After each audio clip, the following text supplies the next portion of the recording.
Pa, evening po.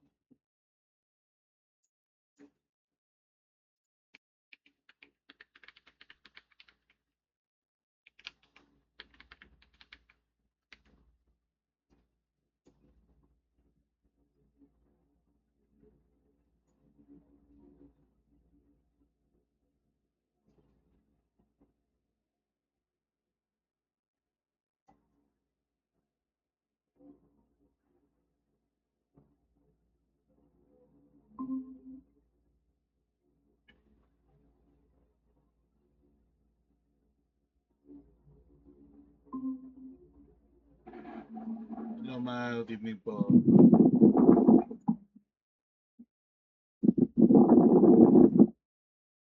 Evening po, good evening.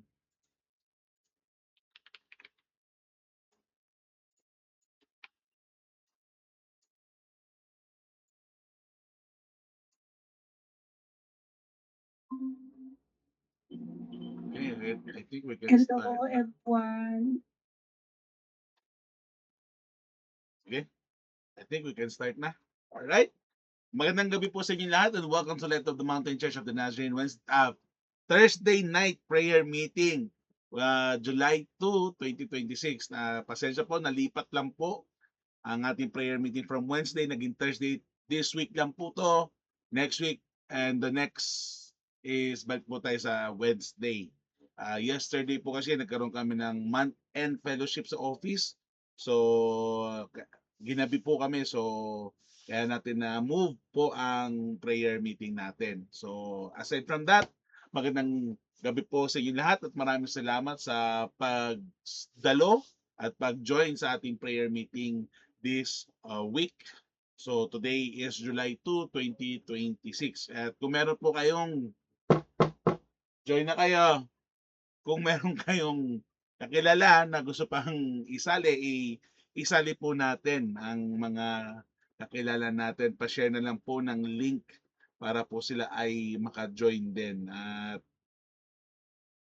nasa na kaya yung iba? Everyone. Okay. Yan. Alright. Sige. Tayo po yung manalangin. Let's pray. In the name of the Father, of the Son, of the Holy Spirit, Heavenly Father, we thank you for 10 beautiful, awesome years of grace, provision, and community to our church, Light of the Mountain Church of the Nazarene. You have been our builder and our guide since day one. As we sit in the wake of celebration, open our hearts tonight. Speak to us clearly about the future. Don't let us become comfortable or complacent. Renew our passion. Let us keep the fire burning for your holiness mission. In Christ Jesus' name we pray. Amen, amen, and amen. All right. So last week or this last Sunday is nagkaroon po tayo ng magandang milestone sa ating buhay as a church sa Light of the Mountain Church of the Nazarene with our church members, family, friends, guests, and many more. So, ang tanong kaya, kasi last Wednesday, napag-usapan natin yung topic natin, di ba? Which is na daanan din ng speaker natin. Ngayon, may question na ngayon kasi na-celebrate na natin yung 10 years or yung 1 decade ng ating simbahan. Now, the question is, what now? Wait lang po What now? So, yan. So, ang tema po ng ating pag-uusapan is moving from celebration to consecration. So, topic po natin is what now? At makikita po natin ang mga Bible verse sa Joshua 3:5 and Philippians 3:13 to 14. Now, brothers and sisters in Christ, this past week was a massive milestone sa ating lahat. 10 years of God's faithfulness. We've been look back, praise Him for the journey, and celebrate the victories.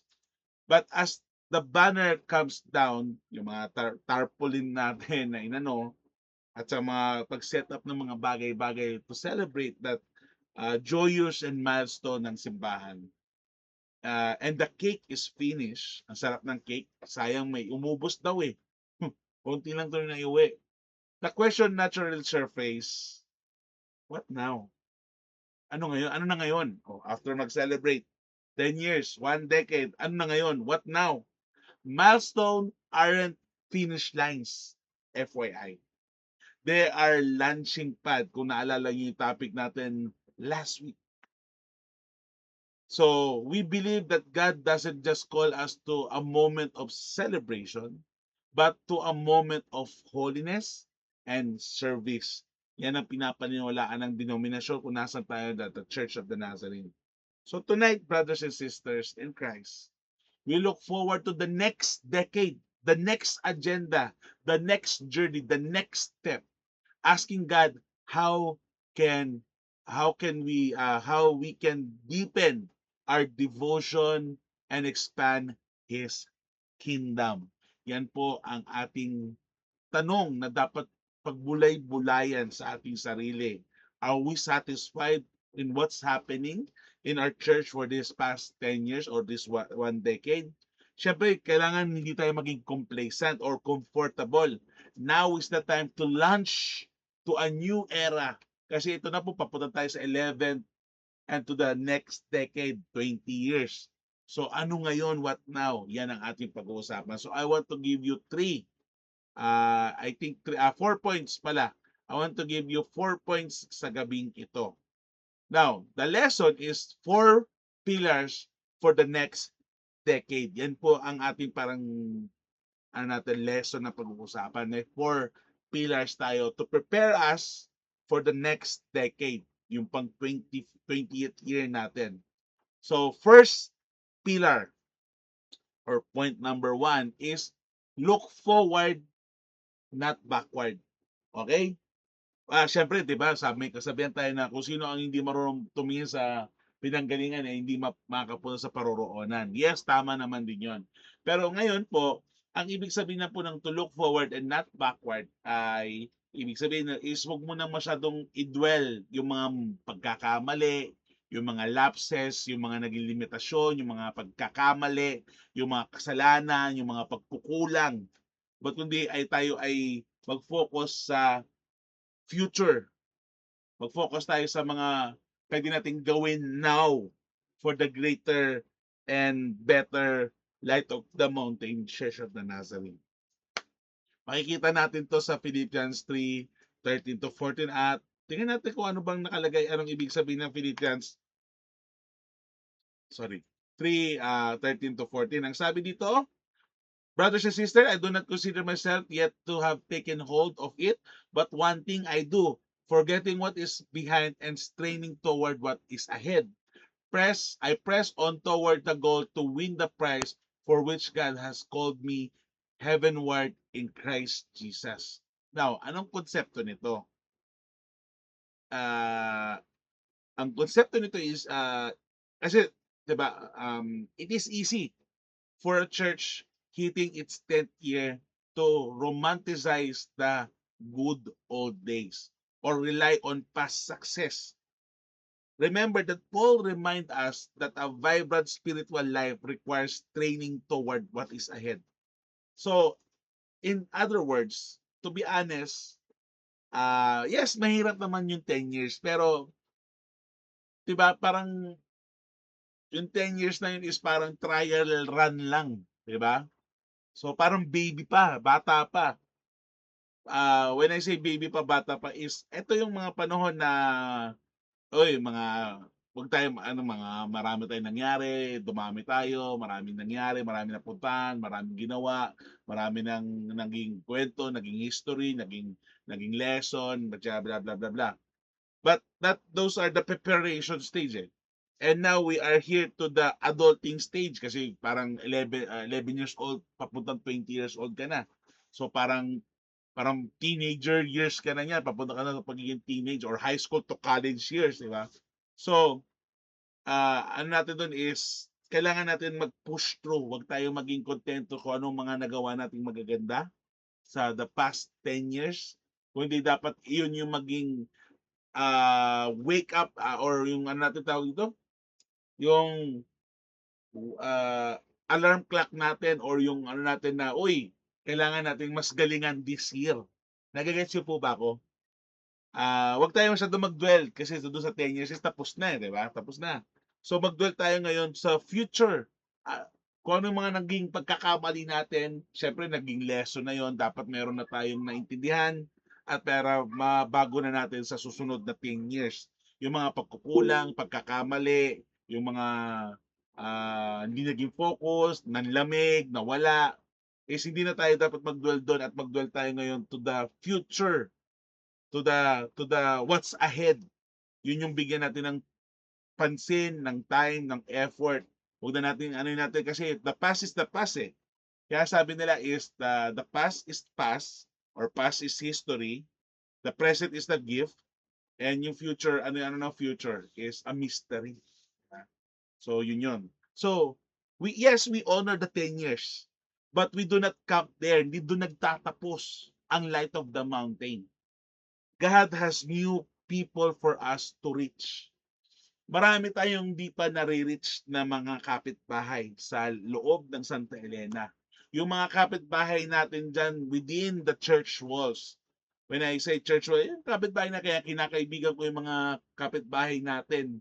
Now, one day is ma-invite natin sila sa church.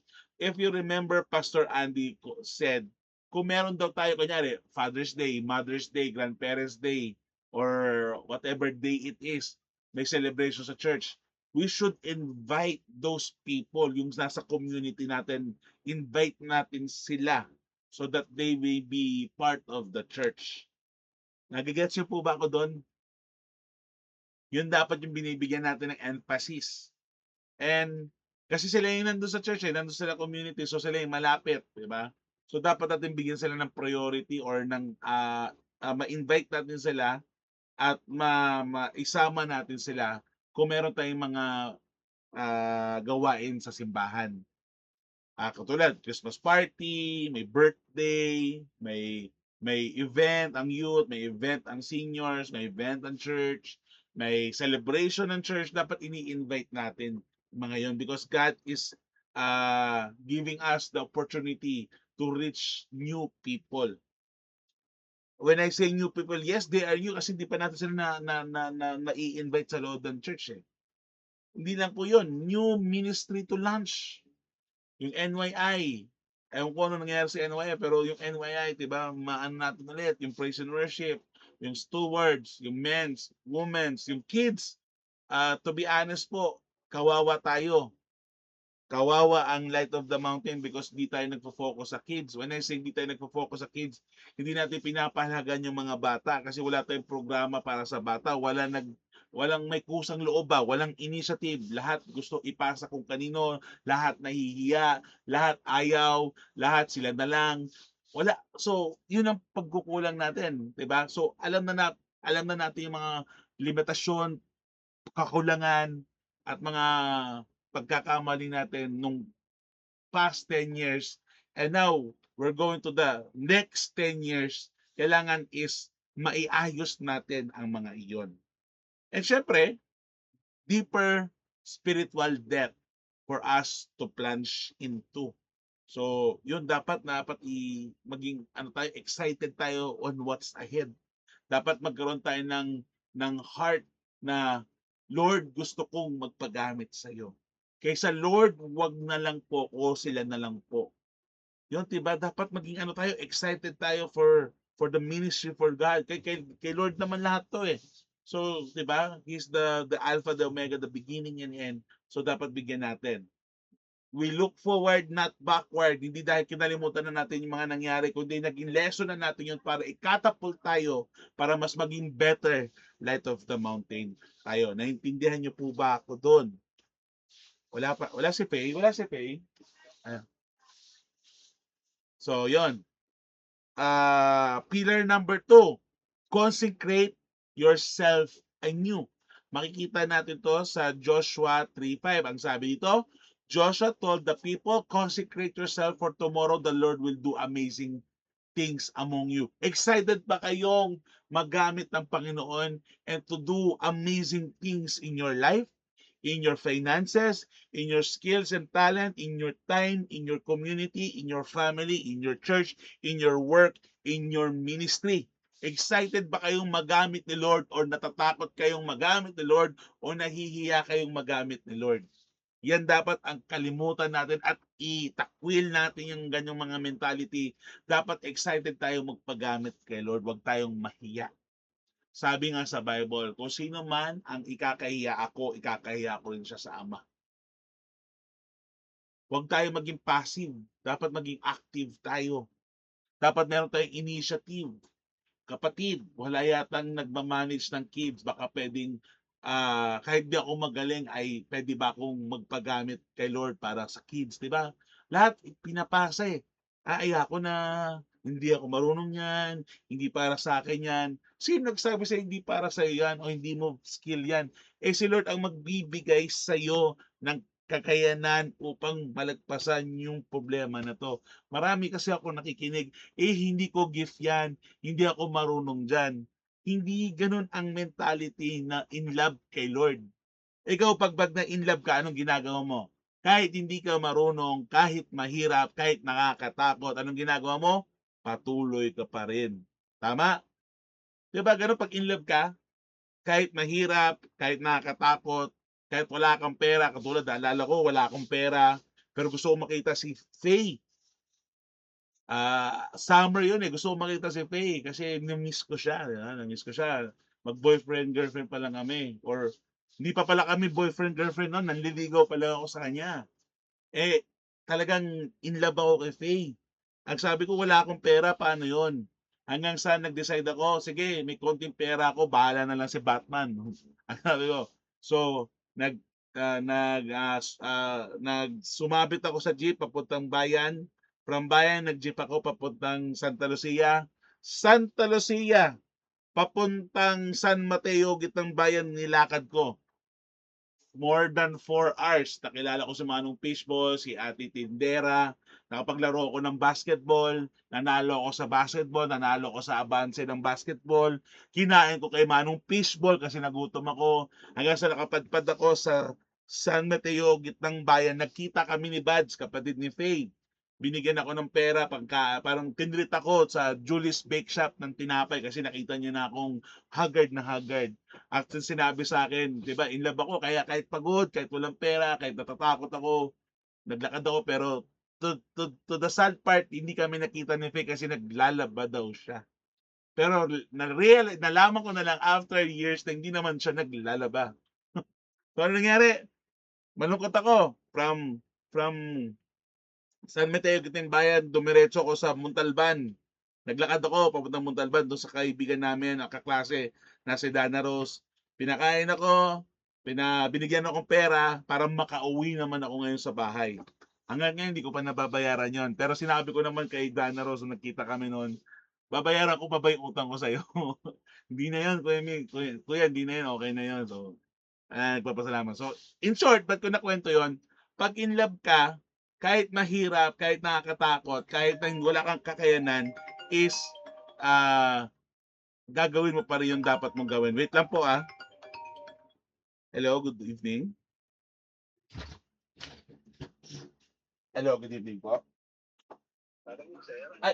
Ay, wait lang po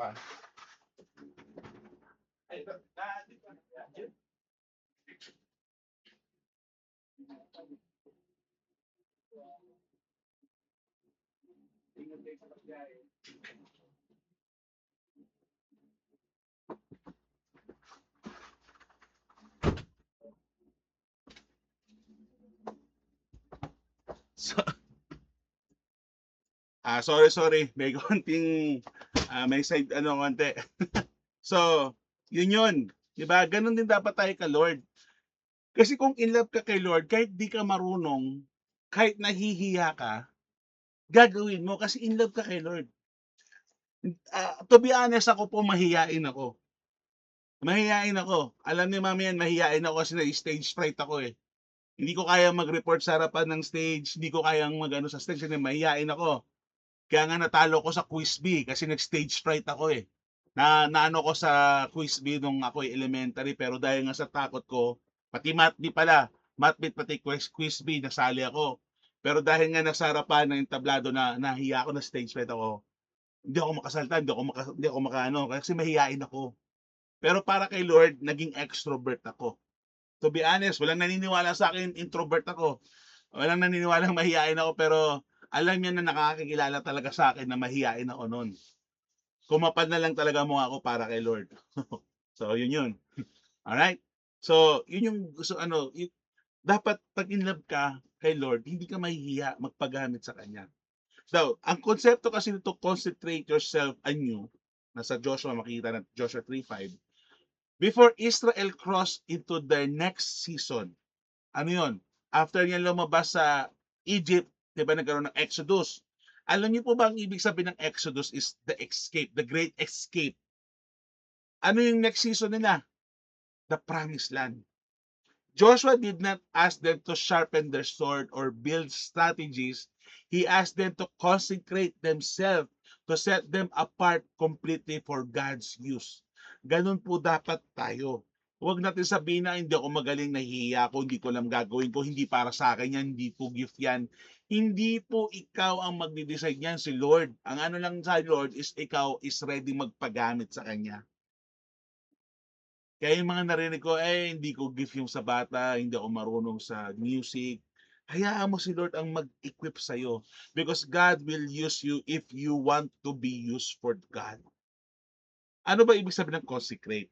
Sabi nito, to consecrate means to officially make something holy or to solemnly dictate it to a sacred purpose.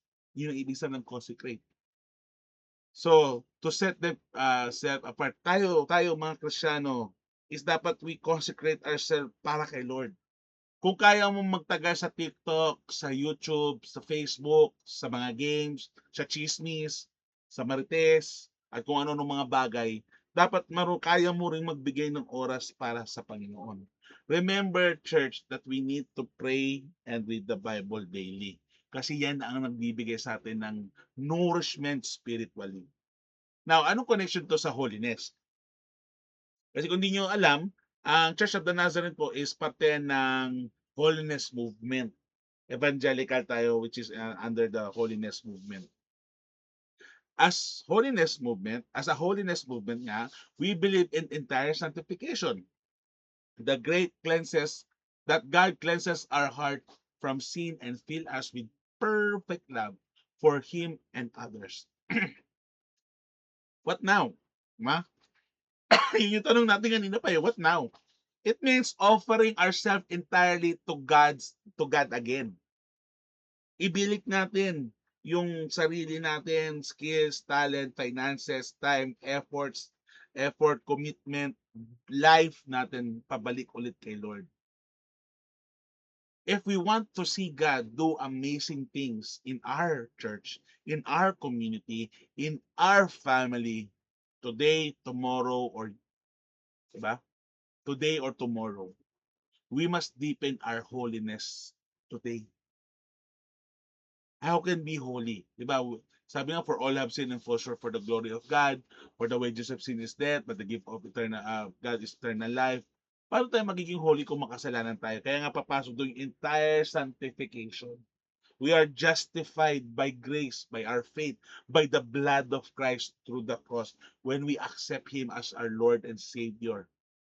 John 3:16, di ba? For God so loved the world that He gave His only begotten Son, that who shall ever believe in Him shall not perish but have everlasting life.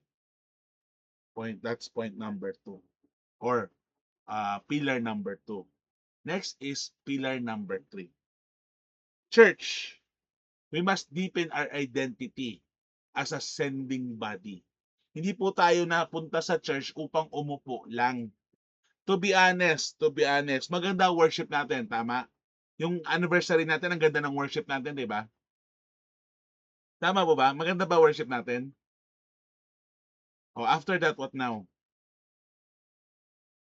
Madami doon, active. Pero after the anniversary, what now?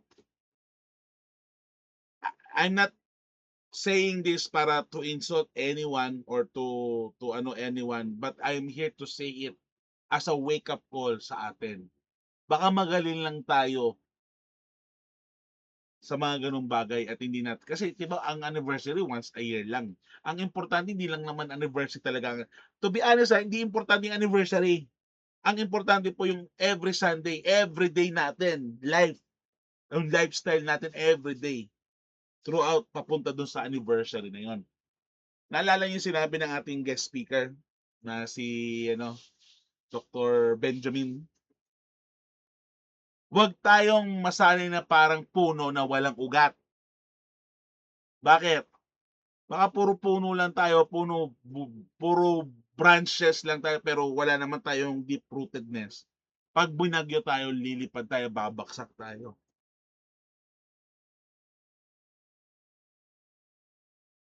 Deepen our identity as a sending body. Hindi po tayo pabanjing-banjing na nakaupo sa church every Sunday, kundi tayo ay gumalaw-galaw. Sabi nga nilang galaw-galaw, baka ma-stroke. For the first decade, yung 10 years natin in the church ng Light of the Mountain, a church focus, it's often on gathering, building a core, finding stability, and growing. In the next decade, the 11 to 20 years, the shift must be more aggressive towards sending and serving. Now, how can we, the church, be sending and serving if in the 10 in 10 years natin is kulang tayo sa gathering, building a core, finding stability, and growing. So, kailangan nating palakasin yung ating sarili sa bahay pa lang. Papunta sa labas sa community, to the church, and to the world, to the nation. Our church does not exist for itself. Hindi lang po to para sa kanyang sarili lang. We are called to be salt and light in our city, in our streets, in our community, in our barangay, in our city, in our nation, in our region. We are called to be salt and light. So what now? What now? It means looking outside a church walls to share Christ's transforming love with our neighbors. Hindi lang po ang good news nandun sa four corners ng church. Kailangan po is lumabas tayo to our neighbors, the broken, the lost, the marginalized, the weak, the poor, the sick. We grow larger by sending our people out to minister. Kaya ako'y nagagalak, naalala ko sila Faye sa church nila sa Park Baptist. Pupunta sila ng palengke, pupunta sila sa labas, sa plaza, upang mag-share ng balita, the good news, and to give Bible tract. Kaya tingnan mo sila, ang solid nila, ang dami nila, kahit na galing Bulacan, kahit galing Bulacan, kahit galing Antipolo, kahit galing kung saan-saan, kahit basta pag Sunday, pupunta yan sa church para magsamba sa Panginoon kasama ang katawan ng iglesia. Hindi lang sila, even other churches grow more than 10 years, more than 20 years, they grow because they put themselves out to serve. Tayo dapat ganun din. Hindi lang po yung pastor.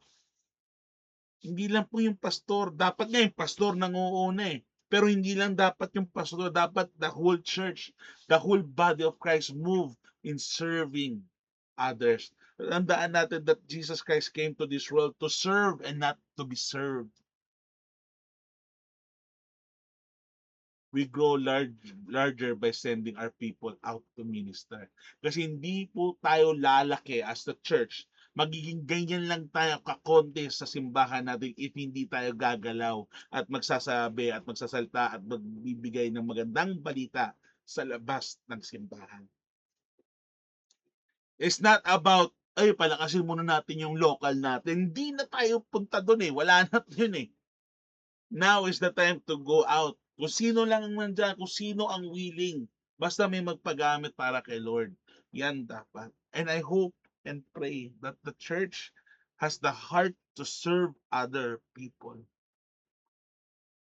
Huwag po tayong mahiya sa Panginoon.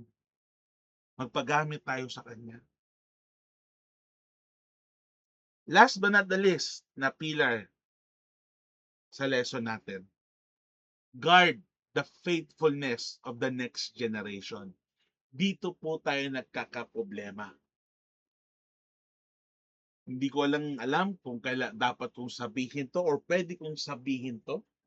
Pero ito po ang problema ng simbahan natin. Masyado tayong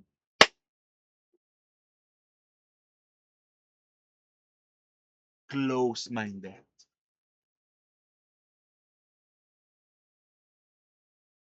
The church should think as a church, not as an individual. The lesson, the the plan, the strategy, the forecasting, the movement is not just by a person, an individual person, but a church as a whole. Because the church is not just one person, it is a body of Christ made out of many individuals going in one place to serve the Lord for the greater good as a whole, as a family, as a church. Remember that the church is not a building but it is the people worshiping the Lord. So pag tayo nag-isip, pag tayo nagplano, hindi lang po isang tao to, kundi a collective plan, insight, mindset po ito. We must guard the faithfulness of the next generation. Sabi nga sa Psalm 78 verse 4, we will tell the next generation the praiseworthy deeds of the Lord, His power and the wonder He has done. The concept here, 10 years means babies born at our lunch are now preteens or our church. Yung mga bata noon, nakita niyo po ba yung mga pictures noon? Mga totoy, mga nene, mga baby, mga walang ngipin, mga mukhang hindi naligo. Pero ngayon yung mga batang yun, tingnan mo, mga professional na, may sarili ng business, may mga nagda-drive na, may sarili ng girlfriend, may asawa na, may anak na yung iba doon. Naalala ko, 'di ba, sila, 'di ba nakita niyo si Ryan, 'di ba, totoy na totoy pa yun, high school pa lang siya noon. High school pa lang si Ryan noon, ngayon may anak na, 2 anak na, 'di ba?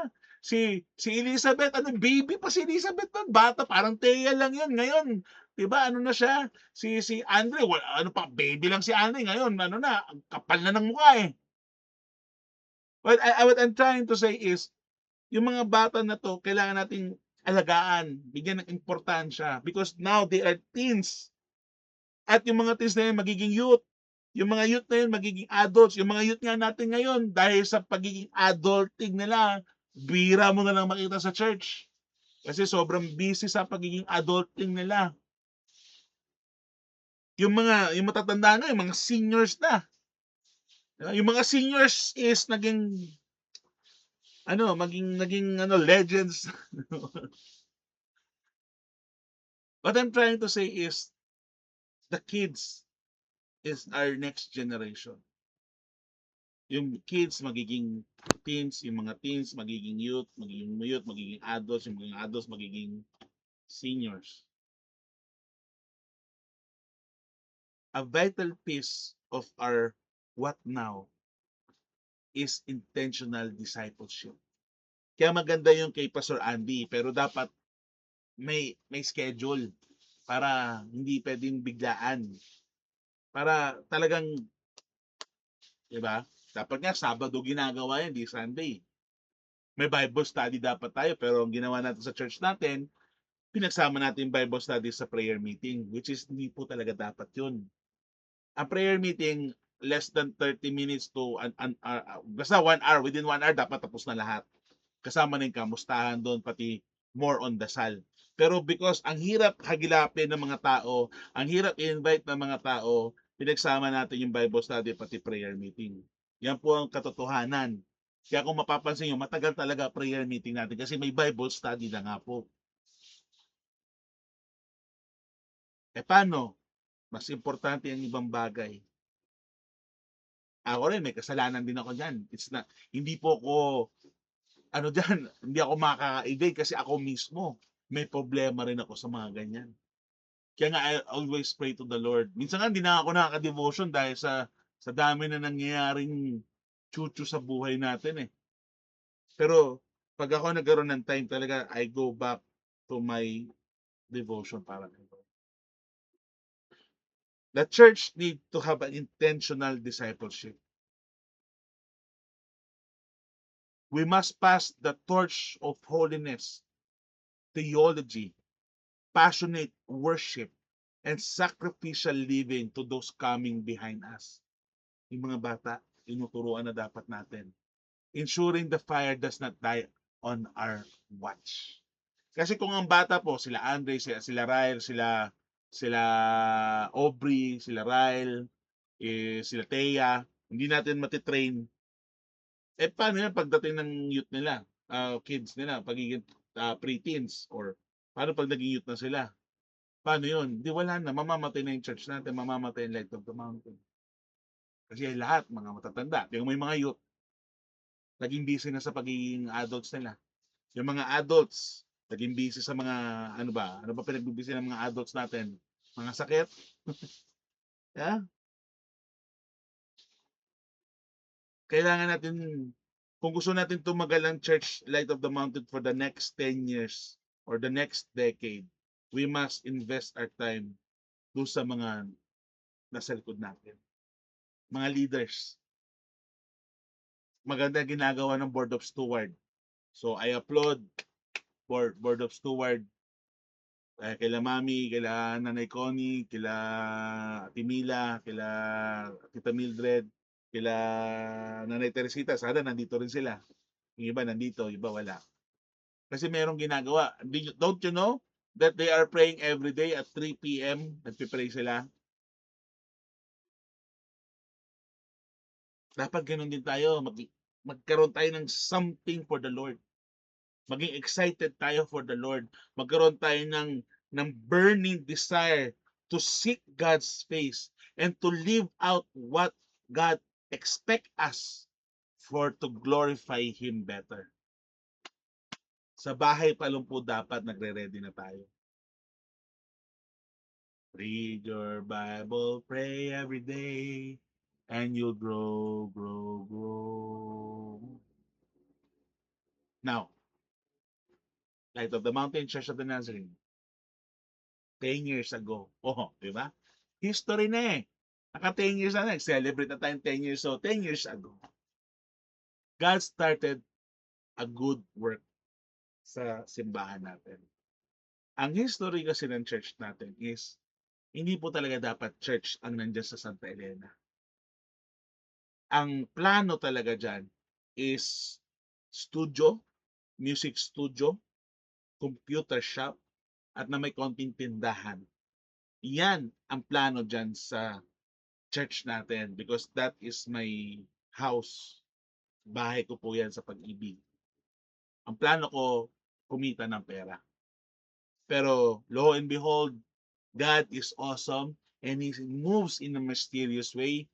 Biniro ko lang si Mami. Sabi ko, Mi, mukhang magandang maging church to ah. March 6, 2016. Our first worship service. Di lang yun. Pinapinturahan, binila ng aircon, tiles. Actually, nung March 6, kaya hindi kami nakapag-worship sa taas kasi bagong tiles pa lang yun doon eh. Kung maalala ni Mami. Kaya hindi tayo nakapag-worship upstairs. Sa baba pa lang tayo kasi bagong tiles yung taas. And God is truly is faithful and good to Light of the Mountain Church of the Nazarene. Akalain mo, kumpleto kagad tayo ng gamit. Kasi nga, diba, music studio ang patatayo ko. Kumpleto kagad ng gamit. Ang kulang tao. Pero God give us people, sila Kuya Buboy, asawa ni Ate Grace, si Angelo, si Kuya Vince, So, kumpleto bigla ngayon ng mga praise and worship team. Ang kids natin, actually, ang dami ng youth natin, 30 youths tayo from Byong, Santa Elena. Then, nagkaroon tayo ng kids. Dumami ang kids din natin sa leadership ni Faye. Wala pang Myanmar nun. Si Faye pa lang ang nag-handle ng kids nun. From Byong and Santa Elena. Hanggang sa dahan-dahan bumaba ang youth. Dumami ang adults. Kasi ang adults po talaga noon, kung mapapansin nyo, konti lang. Wala pa kayong 10. Wala pang 10 adults yun. Ang youth, nasa 30 na. Ang kids, nasa more than 15. Hanggang sa nag-shift, kumonti ang youth, kumonti ang kids, dumami ang adults, and vice versa. Ikot, ganun-ganon lang. Hanggang sa nagka-pandemic, doon na, nagka-problema. So, anong ibig ko sabihin? Hindi natin alam ang mangyayari sa future. Kaya nga, the past is history, the present is a gift, and the future is a mystery. Hindi natin alam. But we can only trust in God and be faithful. Pero paano tayo magta-trust and be faithful if we are not rooted to God, to Jesus? It's not about me. It's not about you. It's about Jesus Christ all day long. It's not about you. It's not about me. It's not even about the denomination that the church, but it always goes down to Jesus Christ. Because Jesus Christ is our firm foundation. Whether you like it or not, Jesus is the cornerstone of the church, of our faith. Let us pray. In the name of the Father, of the Son, of the Holy Spirit. Lord God, you are the Alpha and the Omega, the beginning and the end. Thank you for challenging us tonight. We surrender our past victories to you, and we offer our future plans. Sanctify us, Holy Lord. Sanctify us, holy, body, soul, and spirit, Lord. Make this church, Light of the Mountain Church of the Nazarene, a beacon of your holiness and love for the next 10 years and beyond sa loob at labas ng Santa Elena. Send us out into our community with power. In the mighty name of our Lord Jesus Christ, we pray. Amen and amen. Tayo po ngayon ay dadakos sa prayer request. Again, maraming salamat po. Again, if hindi ko po intensyon na makasakit, pero kung ikaw ay nasaktan, good. I'm here to encourage, motivate, and challenge us so that we can align our will to the will of the Father and of the Son and of the Holy Spirit. And if needed, mute ko lang po muna kayo. Huwag muna kayo mag-unmute. And if needed, to be rebuked out of love so that we can align our will to the will of the Father and of the Son and of the Holy Spirit. Ngayon po, tayo po idadako sa prayer request. I hope and pray na na-encourage kayo at na-motivate at na-challenge at the same time. Okay, tayo po idadako ngayon sa prayer request. Binabigay ko na po ang mikropono sa ating Board of Steward to lead us in our prayer request. Tayo. Okay, good evening to all. Yung mga prayer request nyo, pakisulat na lang para ipag-pray natin. Ha? So, habang sinusulat nyo, mag-start na po tayo ng prayer. Let us pray. Panginoon, maraming salamat po sa lahat-lahat ang kabutihan mo sa buhay namin. Hindi po kami nagsasawang purihin ka, Lord, dahil napakabuti mo po. And thank you for all the answered prayers. And thank you for all the provision that you have given unto us. Father, we lift up to you our prayer request. Tulungan mo kami, Lord, na ang aming mga prayer ay matugunan po. With your grace, with your guidance, and with your love to us. Thank you for everything. We lift up to you the prayer request of Sister Mercy, good health, and God protection of everyone, daily and financial provision, God's sustaining grace, ng Diva, ng Di Guzman, ng Garapon family, and the Philippine government and economy, and also Gian's job. I-bless mo po ang kanyang panalangin, Panginoon. Kaya tulungan po siya na ang kanyang request ay maging granted. Thank you po talaga, Lord, for everything. And also kay Sister Mildred, I got protection always, every day. I-bless mo po, Sister Mildred, Lord, lalo na siya ang nag-alaga sa kanyang mga apo. Wala po ang parents, sa abroad po ang mother ng mga apo niya. Kaya bigyan mo po siya ng katalinuhan, bigyan mo po siya, Panginoon, ng strength na nanggaling sa iyo na kaya niyang alagaan ang mga apo niya. Kaya thank you po, Lord, for this sister. And also my prayer request, good health sa lahat po, bawat po sa ating magkasakit, lalo na ngayon. At saka Sunday school service, tulungan mo, Lord, na ang Sunday school ay marami pong dadalo, napakabuti, marami pong magagandang musika sinishare sa during Sunday school. Tulungan mo po si Brother June na siya po ang nagtuturo sa Sunday school. At saka ang worship service, Lord, tulungan mo na maraming dadalo, na i-bless mo ang pastor namin na sa kanyang message, na lahat ay nanggagaling sa inyo, Lord. Give him wisdom, strength, nanggagaling sa inyo. And also, Lord, sa ating pagpunta namin sa September, sa Cebu, para po doon sa aming ACPAP convention. Kaya tulungan mo kami, Lord, na magkaroon kami ng safe travel doon in September. And also, ACPAP namin conference this coming July 14. I-bless po kami, Panginoon. Ilayo mo kami sa kapahamakan. And also, my double trip sa August next month. I-bless po rin ako, Panginoon. And also, we are lifting you the prayer request of Christine, long and healthy life, complete healing sa lahat na may sakit, at saka wisdom and strength sa work, God's protection sa kanya, sa family niya, sa mga loved ones niya, financial and daily provision, at saka more clients to close this year, church service and Sunday school, discipleship class with Pastor Andy, at saka ACPAP convention sa September, double trip po, Panginoon, sa August, and please pray for God to provide the right audit staff for our firm. I-bless mo kami, Panginoon, lalo na pagkuha ng mga aplikante para po sa mga auditor sa office. Kaya, Lord, tulungan niyo po kami makahanap ng magaling, mabait, at saka willing na magpaturo.